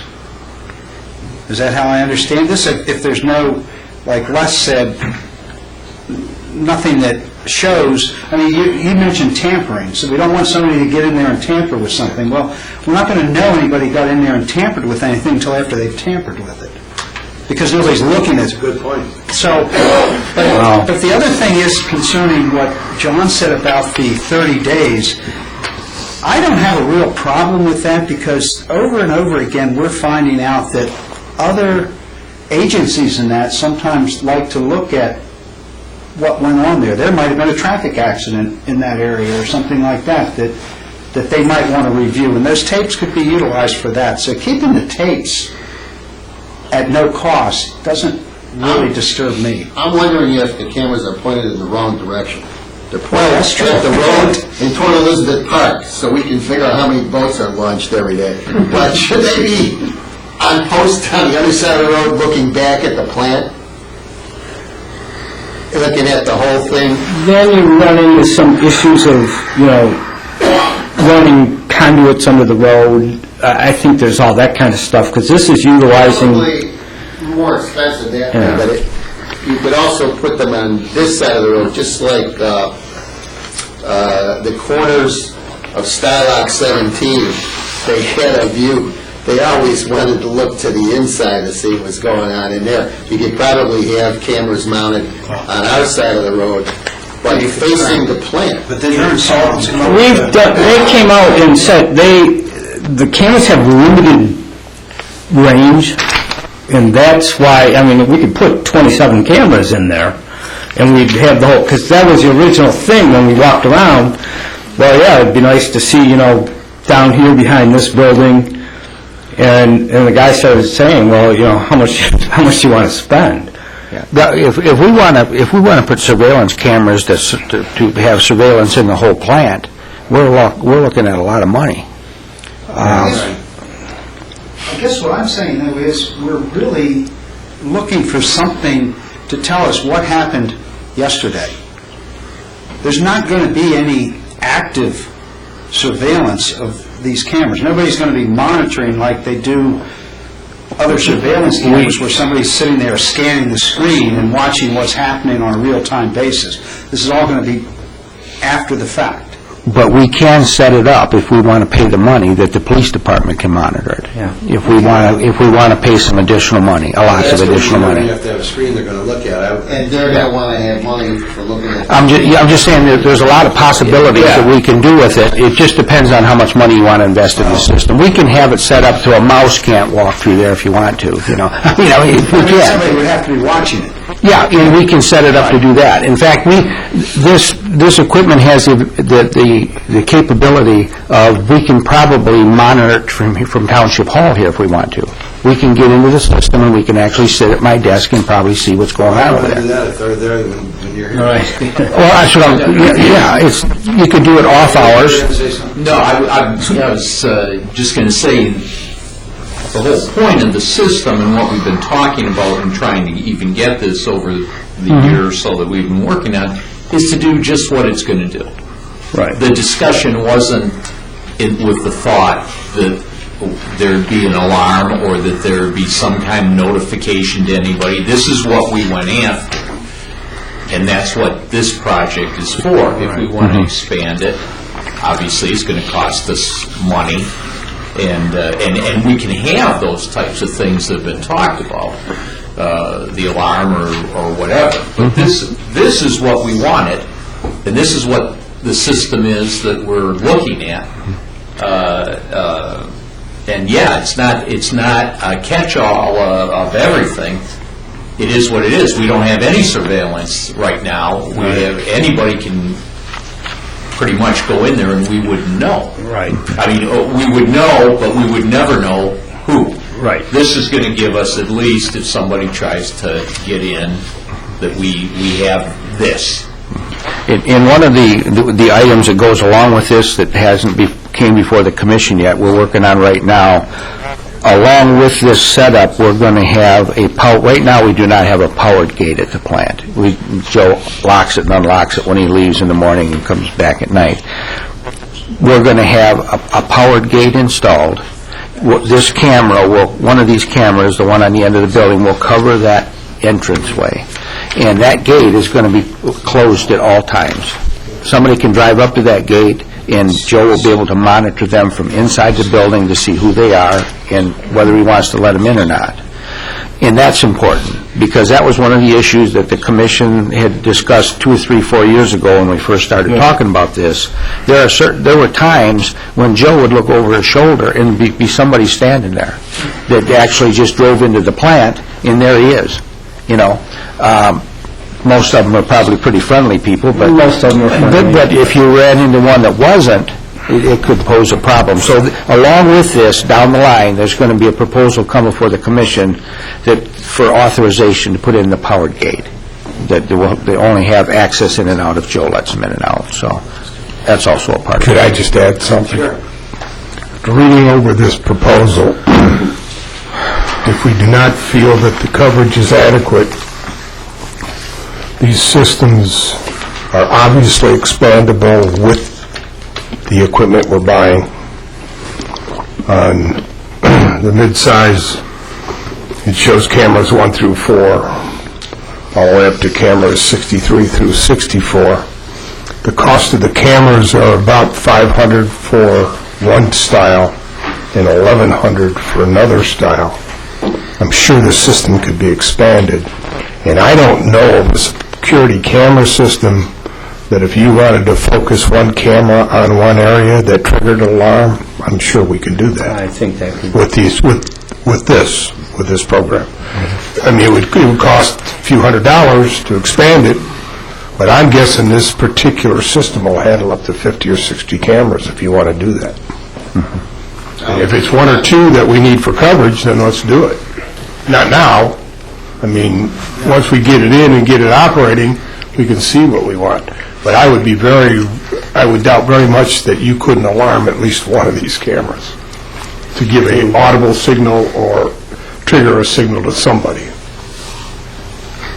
All right, well, I know where the one door is to the left. Would it be, if we're concerned about security, we could also, in addition to what we've got programmed here with the cameras, get a price from an alarm company to just put on 1 or 2 of the key doors that you're concerned about, people having access to the lab area or whatever it might be, the chemical area. See what kind of price you get that would be monitored, and alarm could go off at the police station. And what I'm looking at is... I mean, I'm just throwing that out there. If a bad person from wherever, from the move, wanted to infiltrate this area, wouldn't they get in a boat and come in the canal first and come in from a different direction? They could, although that would be a little tough to jump that fence. That's why I suggested this system is expandable. I mean, I'm wondering if you want to cover that area. Where the bay door situation may be more important than West River Road from a camera standpoint. No matter where the infiltration comes from, you have the ingress points in the building camera, then you've got it. And you're not talking about every time you had a camera, you had recording data. So if you minimize the recording data, is the way to go the other way on these cameras, where you have less, but you're focused in the infiltration areas that are most likely to be invaded, for want of a better word, if we're really worried about that. Jen, am I missing something? You brought the police department in for their, to ask them their advice on this whole thing, correct? Yeah. And we also have them, the camera people, who this is their business, to set this up. And this is what they determined with our budget that we had, that this is the best system to be set up. And now we're going to go back and say, no, we want you to change the cameras, and we think you should be viewing something different. Well, let's just kind of look at it for a minute, because sometimes the simplest situation is what you really want to be looking at. So if we're worried about somebody coming onto the premises, a trespasser, and it could be not a large bad person, could be a little bad person, like a couple of kids, they're coming from the canal, probably, if they're deliberate, they're coming from the canal. So a lot of this stuff that's done by camera companies, they're selling cameras. And the police department isn't worried about the infiltration all the way around the plant, just the road surface. So I'm not sure if Les's idea about some alarms, it might be better than the cameras, I don't know. Or if there is going to be a camera alarm, then some of it ought to be, of these 8, ought to be focused right at the areas, like Bill said, where here's a bay door area, which seems to be an important area to look at for ingress. I think it's a common sense answer, not, you don't want to bring out the SWAT team to figure out where we can put some cameras, because I don't really think that's a big problem here. The security, I don't think it's a big problem here. Well, without redesigning it, let me ask a question to couple with John's comments. You brought 2 companies out, you told them what you wanted to do, and they looked at the site, and they came up with some suggestions? Yes, they, right. I mean, We either want to fly with that for now as a starter, the idea we can always Bill's got a expand point. it. You bring some experts in to say, where do you watch? But The other thing is Where do you watch? maybe we want to consider, like Phil said, there's an alarm or 2 someplace, whether it's associated with this or independent, so that if there is, because even if there's a break-in of some sort, I mean, the last thing we want our kids to break in and have fun drowning in the clarifying tanks or something of that sort. Mr. Chair, could I... issue? Yeah. Right, so that would be something It is. that... So if we're worried about security, maybe what you could do is get a proposal from... Can I make a suggestion? Yeah.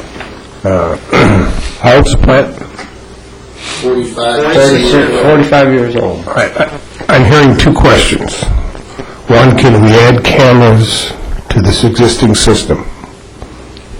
1 or 2, 3, without going more than the cost of cabling and cameras.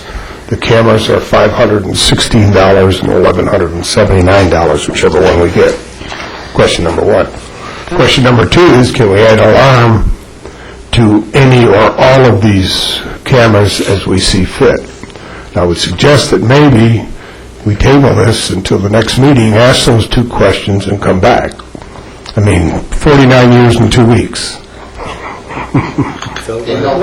One question I have, not being here when this was initially brought forward, would be, okay, a problem was apparent and a solution was requested.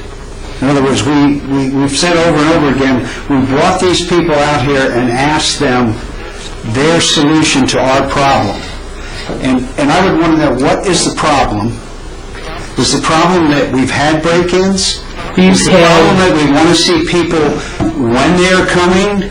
And so that would be good. No, that would be good to know. I mean, right now, all you have is an attractive nuisance. Because the solution, to me, I'm not sure we really have a solution to what we stated the problem was. We've had a couple of incidences where we've suspected somebody, former employees, and the only other people that have access right now would be fire department, because there's a black box on the thing. But we have had a couple incidences, and we've gone through and changed all the locks after each one of these. Possibly former employees, or who knows, you know. But all I could do is change the locks. What have they done? Tried to break in or broken in? One guy just, it was a weekend guy, he came in, he found lights on that he said he shut off around the toolbox, you know, where the tools are. So we, you know.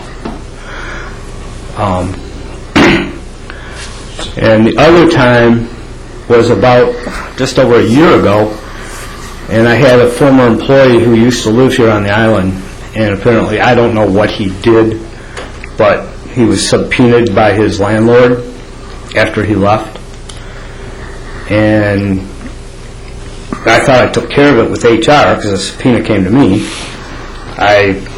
Our HR people apparently did nothing, and it got back to these guys, and these guys tell me there's a subpoena for one of your former employees. And so I got an HR, and a week later, we had poop all over the garage. And the only way that could happen is if somebody starts up a pump and fills that tank. And I suspect, and he was kind of psycho. I mean, I was kind of glad to get rid of him. In fact, I was extremely glad to get rid of him. I was laying the paperwork trail to get rid of him when he left. But could he have held on to a key, and done that? I don't know, All right. Well, I got one question, Joe. Why isn't there a camera shining onto this building where the lab and everything is at? There's 2 cameras inside there. Oh, they're inside? Inside, there's 2. But I mean, if somebody came in here and walked over there or went into the garage, you could see them, like if the camera should be on the corner of that building. Well, we had talked about that. I don't remember, because this was 2 years ago now when these guys came through. I don't remember why, because there was maybe an issue of wiring that camera in. Those cameras, I think, are all located where we have fiber optic cable right now. And I think they're all in line with that fiber optic cable. I think that was the issue. Well, they got 1,500 feet of coax, so obviously they're going to do somewhat. They're going to, yeah, I mean, it doesn't exist every place, but the main, from the far end of the basin to the main control building, there is fiber optic cable lines. Are they going to put signs up that say this area under video surveillance or anything of that nature? Well, I will. You will? Okay. I mean, if they don't. That's probably going to be as good a deterrent as anything. Well, put something up that looks like a camera, too. Put a sign up that says, "Beware the dog." It seems like the options are we could either proceed with this tonight or table it and ask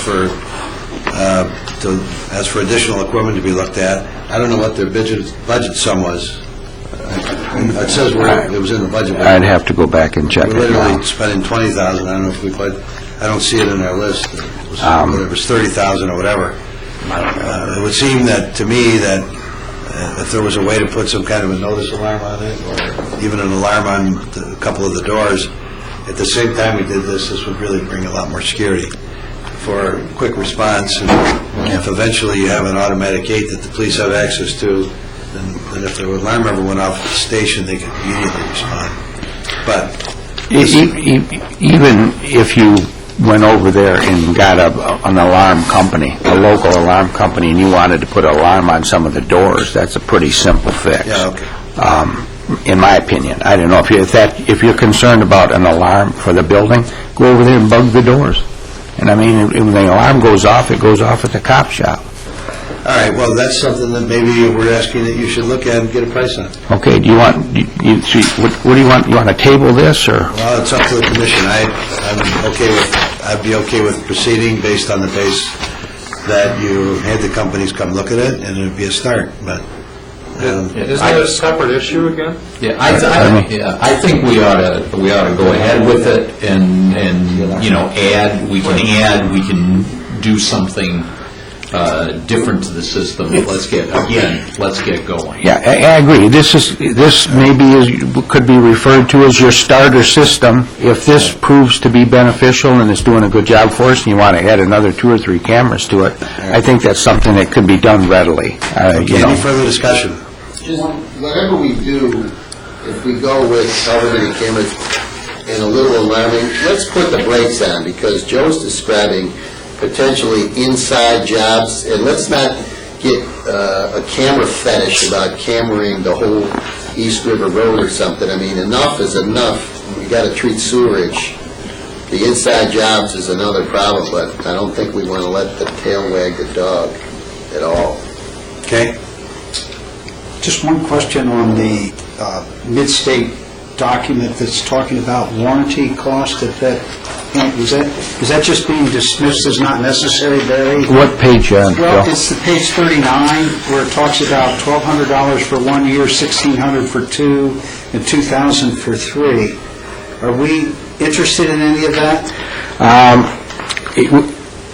I could check into that. Right now, I was just going with the I mean, base we just have the 2-year. base bid as a request. I didn't know whether that has been dismissed or... These were probably options, because right now, the bid as it stands, I think, comes with the 2-year repair and replacement warranty. Phil brings up a good point, that's right, and you said it, all hardware, 2-year repair and replacement, so that warranty thing... Well, it says full warranty, including labor. It almost appears to me like it's a hardware warranty versus a bumper-to-bumper Like type a roof. warranty. Yeah. Like a roof. I mean, I didn't know whether that was... Is that per camera, or is that for the whole shebang? I think it would be for the whole shebang. Should be, it doesn't really sink that, though. I think that's implied. Contracts that have a lot of implied provisions, that's the thing. And that can be modified when something is agreed to. So if it covers all cameras, I don't know, do you want the warranty or not? If it's only $2,000, it's not a lot of money. But if it's 2,000 times 8, if it's 2,000 times 8, it's a lot more. But you're bringing up the point, this only covers the hardware, it doesn't cover the labor. Right. That's probably why. I guess you didn't ask that question about what kind of experience they had with installation, right? In other words, I bought a new car this year, and then 3 weeks after I get it home, I get from GM a proposal for a protection plan, which really made me mad. I have the warranties, and now they want to sell me a protection plan, you know? I need an additional warranty. So I don't know, if we have a 2-year, we can gut it out, chances are we won't spend the $2,000. I don't know anything about cameras, if they It fail. looks like the cameras are covered, but the labor wouldn't be, That's what yeah. it looks like.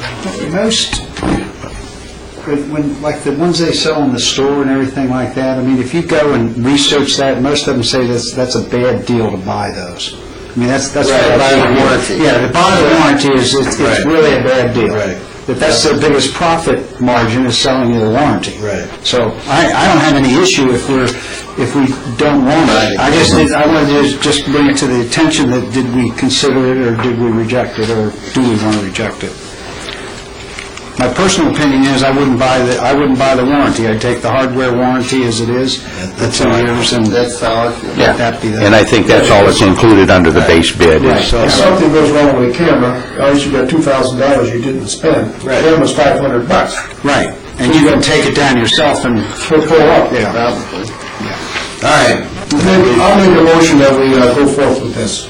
Okay, good, we have a motion? Second. We have support. Are there any further discussion or questions? Hearing none. All in favor, indicate by saying aye. Aye. All opposed? I appreciate the discussion. Okay, it's now time for the public to comment. We have no one in the audience other than Joe. I have no additional report. We'll go around the table. Any other comments? Ted? Les? The only thing that I've got to say is, I noticed on the West River Road Bridge, when you're coming on the island, there's a hole in that cement. And every time I go off the bridge, I wonder how much bigger that hole's going to get before the county decides to fix that hole.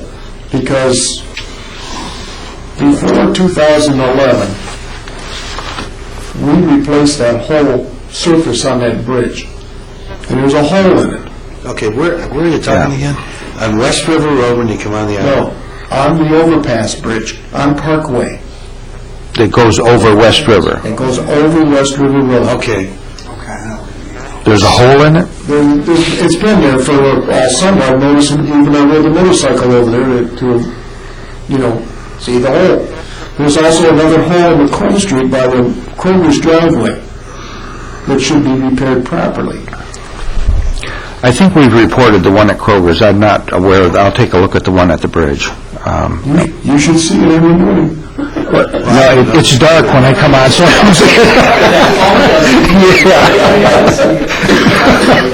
All right, well, Barry, you'll take the I'll look into those. specifics from Les, Sure. and that's very good. That's everything I have. All right, thank you. Phil? Nothing further. John? Nothing further. Jim? I just want to, again, welcome Ron and Dave and Les. This is his second meeting. Welcome to the board, and encourage all of you to talk and communicate with the people with the knowledge. Ted, Bill, Barry have a wealth of knowledge concerning what we're doing here. If you don't understand something, by all means, talk to someone and have a clear understanding of whatever the project is, including what they're talking about, whether it be gates or this, the jargon that's used can be daunting to new people. But get involved, go over and see Joe and have him take you through the water treatment plant, get to know that. I think it's a big help to this job. I was very happy to be able to stay on this commission as liaison. Ted was probably happy to move over as his historian, but I think this is probably the most important commission in this township, and we need everybody's expertise. Everybody here has something different to offer, so we need to be talking to each other and share that knowledge. So I would certainly encourage that of all the new people. Also, just a little update, our Church Road in East River, the water pooling, part of that problem was Sacred Heart or St. Anne's Chapel, putting water, pumping water out of their property, and it had run down the hill and it pools at the end. Well, we finally got them to take care of that problem. I believe their fix will be done this week, the last I heard. So that should help somewhat. Is that a sump pump discharge? I believe it was. Yeah, I believe that they actually had three different areas that they were discharging, and it all came down the hill. Wow. So that was adding to the pooling of the water, and we know that it became an ice skating rink in the wintertime. So that should help. We still need the fix, by Wayne County on the road. And then finally, I'd just like to wish everybody here, my fellow commissioners, and Lorinda and Barry and Joe, a Merry Christmas, Happy New Year. I look forward to working with you guys from here on out. Well, thank you. Thank you. Appreciate it. Dave? Nothing except I'm glad to be here. Very good. Ron? Nothing for me. I just look forward to working with you guys. I think it should be very interesting and very valuable. Well, we're glad to have you both here, and everybody. The next meeting would be January 8th, and I guess the question to staff is, the last couple of years, we haven't had a meeting in January. What's your... At this time right now, I don't see the need for a January meeting. If something were to come up that had to be addressed, we would just call one. All right, so then the plan would be, then the next meeting would be February 12th. Yes. So the only meeting we've ever missed has been the January meeting. It seems like you wind down and then they start working on budget. So the next meeting will be February 12th. Yes. Is the plan, unless you call a special. Yes. Or you call for the meeting. So with that, I'll take a motion to adjourn. I make a motion to adjourn. Second. Those supported the commission adjourn its meeting. All in favor indicate by saying aye. Aye. Meeting is adjourned. Thank you.